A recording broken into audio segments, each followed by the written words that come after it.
President of Somalia meets General Yoweri Kaguta Museveni.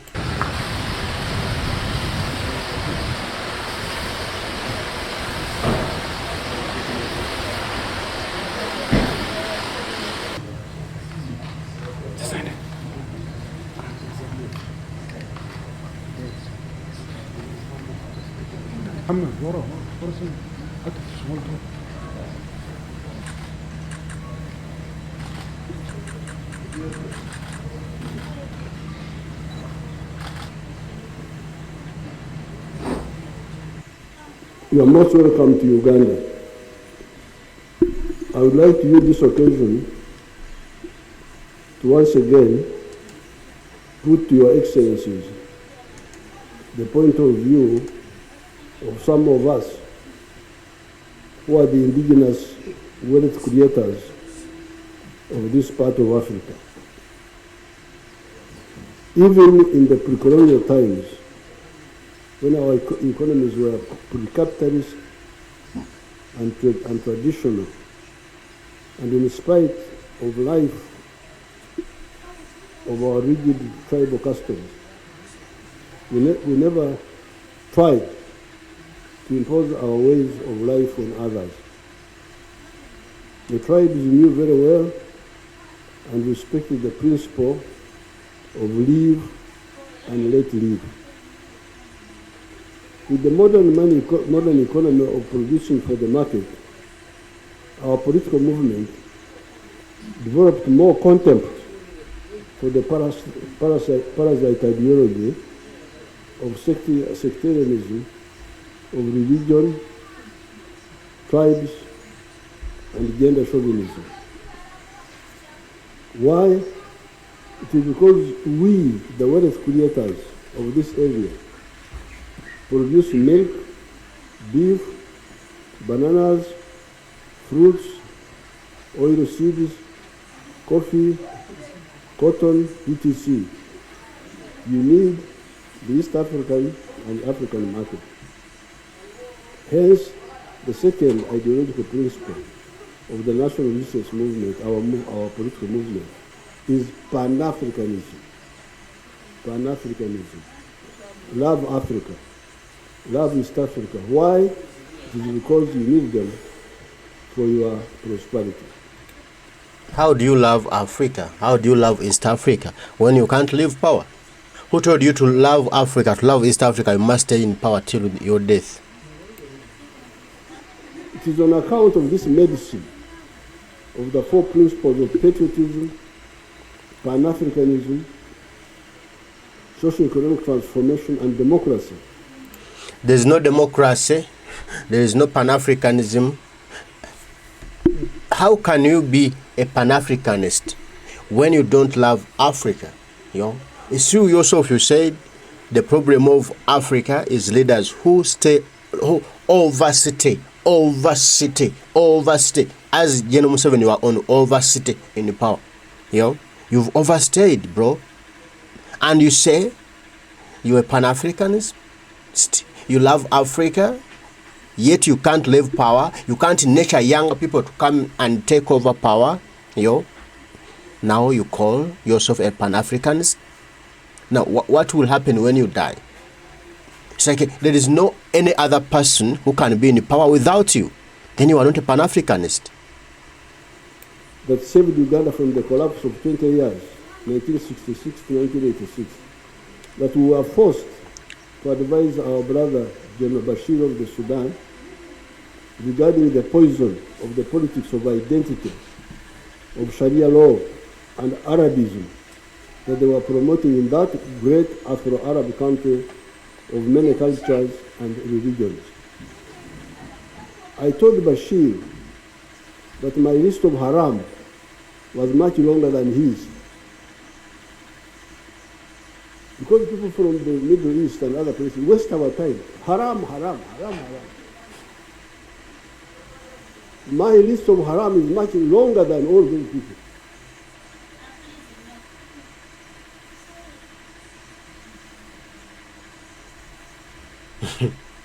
As somebody from the cattle culture,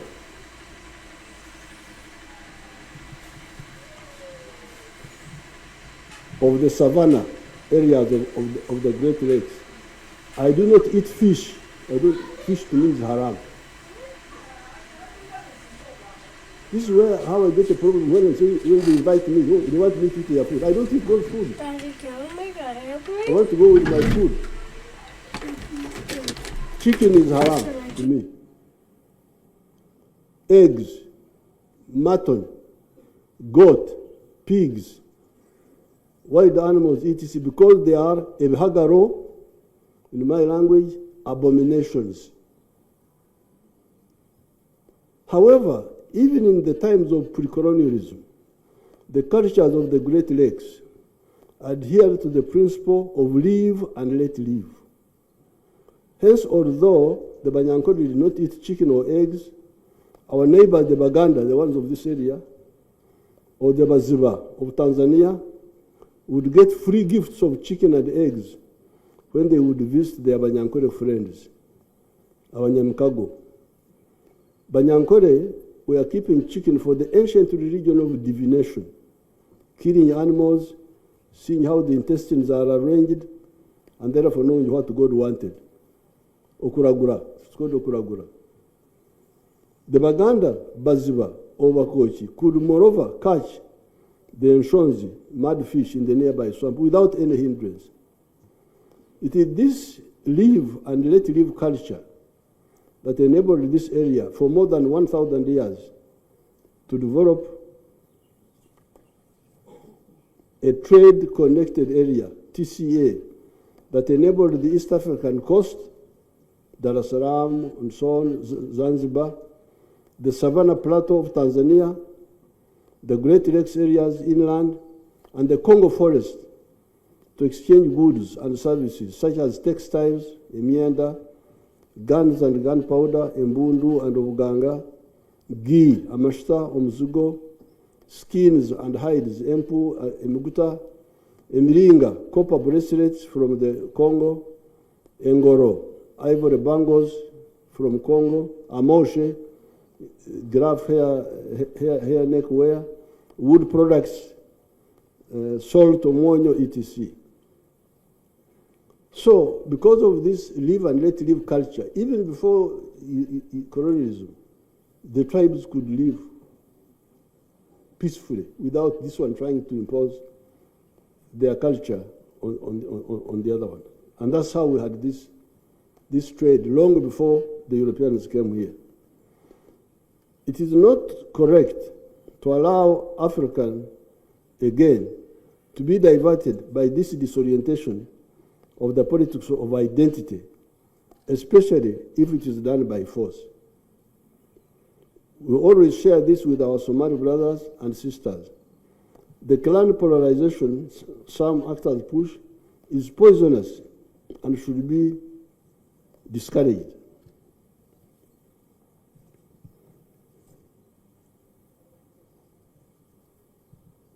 If there are enough patriots in Somalia, the forces of progress in the world should support them.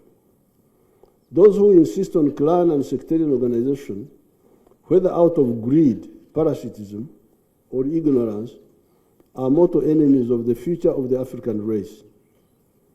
How could they insist on clan and sectarian organization when our clans were here before these so-called republic countries? Clans were here.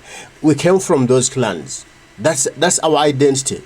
That's our origin. So we can't lab off our origin, what defines us, and replace the country that has just been formed. Bro, we are what we are today because of those clans. So you can't dismiss them out, yet we are those clans. Yes. You can't love so much Africa when you can't love your clan. Bro, there is somewhere you came from. You never came from the heaven and fell down on the ground. No. You came from a certain clan and then you became an African. You can't be an African without a clan. Yes. You must have a background to be called an African. So how will they call you an African without a root? Museveni, maybe he is a retard. He's retarded somewhere. He doesn't know what's taking place. Maybe because where he comes from, there is no clans. I don't know. The enemy of Africa, the one who wants Africa not to grow, is a leader who can't recognize that there are other new breed in Africa that can take power and take charge and decide for the future of Africa. It's for him to think that he's only the one who decided for Africa. You can't be only the one who decided for the future of Africa. Bro, you've been here for over 40 years. Nothing more you can provide to the growth, development, prosperity of Africa. Nothing more you can provide. Yes, you are retarded. Enemies were coming as empires. Because those who are colonizing us were not coming as clans. They will come as empire. You know them, those empires who are colonizing us. They come as empires. For you are with clans. How will you defend yourself? Yet, the people they are dividing are either similar or linked people. Because the people you are dividing into clans are actually the same people. Yeah. Coming to the concept of army building, in the context of a collapsed state, we have always advised the Somalis about the concept of a volunteer army for national salvation, not a paid army. This is because a collapsed or a hijacked state will not have capacity to pay monthly salaries for a large enough number of soldiers to secure a large country like Somalia, which is 3 times the size of Uganda in land area. A continued small Somali national army in terms of numbers, plus a small AMISOM force from friends, is a very dangerous underdose that has caused the chronic sickness of insecurity of Somalia. In fact, Al-Shabaab is a very weak force. Otherwise, all this time and space you have given them, by this time they would be very strong if they had a healthy embryo that could grow. This is my opinion. I used a small corps of 28 highly trained cadres who were trained for us by Samara Machel of Mozambique between 1976 and 1978 in Mozambique, to train a force of 9,000 in just 5 months between the 23rd of October 1978 and the 11th of April 1979, when Amin collapsed in Kampala. People with a good cause of justice can use a little support to build quickly and affordably a big force. Mwalimu, who was supporting us, could not afford and had no good reason to do so, to pay us monthly salaries. However, he was able to give us a rifle per fighter, maybe 2 uniforms per person per year, food and medicine when sick. We had a volunteer non-salaried army for 17 years, 1971 to 1987, and thereafter, until only 3 years ago, we had a low paid army where a general would be paid Uganda shillings 2 million, which was like $522. That's how we have been able to afford a big army, an army that is able to defend Uganda and even contribute to other friends. However, we handled the welfare needs of the fighters by buying food, giving free education for their children in the army, government schools, free medical care, soft loans for their spouses to do economic projects. That is how we have been able to build a strong and adequate army, even when our economy was very small. It is only recently that we started paying some levels of the army better salaries. We could, however, only do this because we were all getting low salaries. We were all getting low salaries. Even now, I get a very low salary, even today. So nobody can say give me more money because you are getting more money. Therefore, Somalia and its supporters need to end the underdosing of the problem. We need enough and better equipped Somali soldiers, or enough external and better equipped soldiers, or both. With funding, Uganda can provide many more soldiers. I thank all the attendants. Thank you very much. I would like to begin by thanking His Excellency President Museveni for the warm welcome and hospitality accorded to me and my delegation. It's a pleasure and privilege to be here today and address you on behalf of Somalia.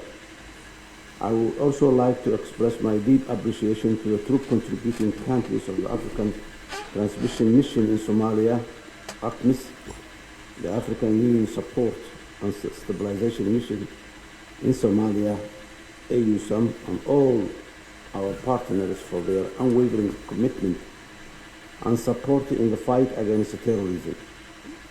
Together, we have accomplished great success, and much more needs to be done in eradicating Al-Shabaab from Somalia and from the region. Our pursuit of a peaceful and stable future remains to be a top priority, and the role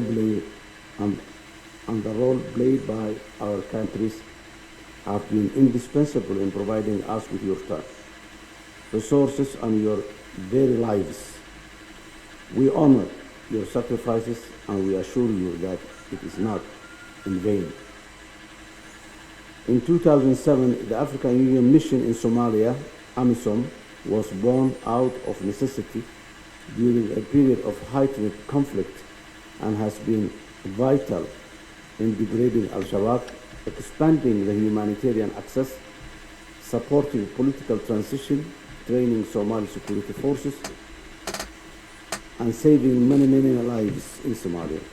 Without doubt, Somalia will not have made the progress it has in building institutions, increasing economic activity, and establishing the rule of law without the work of our brave and less equipped Somali National Army, the African Union troop contributing countries, and our international partners.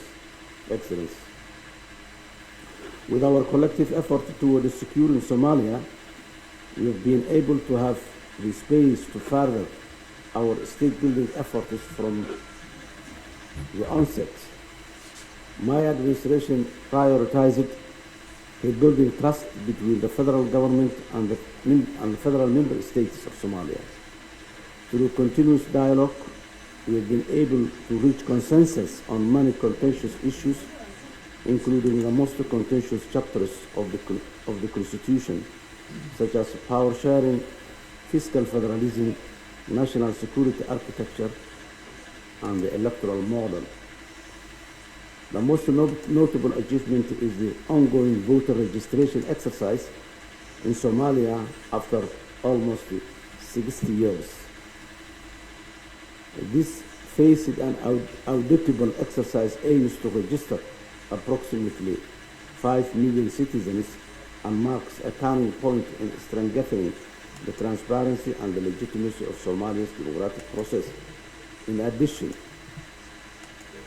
early this month, I have called on the Somali political elite, the civil society organizations, and other key stakeholders to rise above divisions, confront the security threat we face, and to build a nation that truly reflects our vision of a democratic, stable, and prosperous Somalia that is at peace with itself and with the rest of the world. Let me start by paying tribute to all troop contributing countries and for the sacrifice made for the sake of peace and stability in Somalia. I also praise the memory of our fallen soldiers and wish quick recovery to those who are wounded. Your Excellencies, the troop reconfiguration of ATMIS to AUSOM has been successfully conducted. The adoption of Resolution 2719, thanks to the African 8 members of the UN Security Council and the African Union Commission, is also a milestone event. However, there are still reluctances to implement Resolution 2719 to Somalia. It will take a collective effort to mobilize financial resources up to $190 million for the 2 phases of ATMIS OUSOM during the course of 2025. Your Excellencies, the gain of territories against the terrorist group Al-Shabaab have to be recognized, although some setbacks have been reported recently. However, it is paramount to consolidate those gains in making AUSOM fully operational. In the same vein, the federal government of Somalia should speed up the fourth generation process for more sustainable frontline positions of the Somali security forces. The Commission also urged the federal government of Somalia to pursue its political efforts in the state institution building processes. This will certainly include a greater inclusivity at the level of the National Consultation Council with the participation of all federal states. And we recognize here that His Excellency President Hassan Sheikh Mahmoud has convened a meeting early May to invite all federal states to come and start dialogue with him and with the federal government. We congratulate President Hassan Sheikh for that. Your Excellency, Somalia has been at the top of the African Union peace agenda close to 20 years now. Despite the financial challenges, the African Union will continue to support peace and stability in Somalia. We cannot afford losing the gains made so far and all the sacrifices made by our sons and daughters. The African Union Commission is engaging all partners, and in particular, our member countries of the African Union, to ease the constraints on the peace funds so that more resources be available to avoid any failure in the transition process from ATMIS to AUSOM. The Commission will request from troop contributing countries to convince other member countries of the African Union of the necessity to rely on domestic resources in these troubled times. Your Excellencies, let me conclude by reaffirming the full commitment of the African Union Commission to support the African Union Peace Mission in Somalia out of solidarity with the government and the people of Somalia. And finally, I would like to thank our partners who have been supporting the African Union mission from the very beginning: the United Nations, the European Union, the United States, and so many others. I thank you. The purpose of the summit was to discuss the prevailing security situation in Somalia, and during the summit, the heads of state received a report of the ministerial meeting, that is for ministers of foreign affairs and defense, on the review and proposed way forward in the security situation and performance of OSAM sector by sector, update on the Somali security forces, state of preparedness and progress in force generation, integration and mentorship, status of handed over forward operating bases, the OSAM exit plan, funding of OSAM, and TCCs, plus Somalia peer review mechanism for oversight, accountability, coordination, monitoring and evaluation for OSAM, and the Somali Security Development Plan. The summit was preceded by the ministerial and senior officials meeting from the 22nd to the 24th of April 2025 at Misil Hotel, Kampala, where a ministerial report was adopted and presented to the heads of state and government. The summit noted with appreciation the progress made by the leadership of the federal government of Somalia, which includes joining the East African Community, becoming a non-permanent member of the United Nations Security Council, lifting of the arms embargo, implementing financial reforms necessary for economic growth, as well as preparation for the next election, where they have embarked on registration of voters. Directed the chiefs of defense forces of the TCCs plus Somalia to work out a comprehensive plan to deter degrade, and eliminate Al-Shabaab, underscored the importance to increase the OSAM troops on a bilateral basis in the short run to address the prevailing security situation in Somalia so as not to roll back the hard-earned gains made so far. Reaffirmed their commitment to continue to support the federal government of Somalia in its stabilization efforts in the spirit of Pan-Africanism. Stressed the need to increase air assets, capabilities, and intelligence surveillance and reconnaissance as force multipliers, and further underscored the importance of using all available assets in a coordinated manner. Underlined the need to ensure proper fortification of forward operating bases in the OSAM sectors.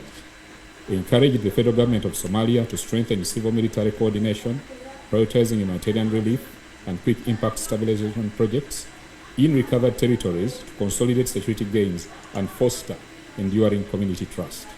Took note of the federal government of Somalia's efforts to strengthen its relationship with the federal member states through the National Consultative Council mechanism. Reaffirmed the need to establish mechanisms for countering extremist narratives, to counter Al-Shabaab propaganda by promoting interests as opposed to identity. Stressed the importance of recruiting community, local defense forces, and mobile forces to hold and consolidate areas that were liberated. Underscored the need to finalize the African Union and United Nations procedures to expedite the deployment of the Egyptian troops.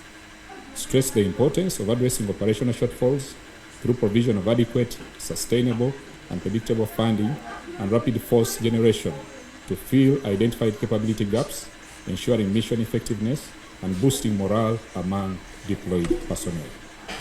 Reiterated that the best solution to adequate, predictable, and sustainable funding is the application of the UN Security Council Resolution 2719 of 2023 on Somalia. Welcomed the role of the traditional and non-traditional partners to support the African Union Support and Stabilization Mission in Somalia and the federal government of Somalia.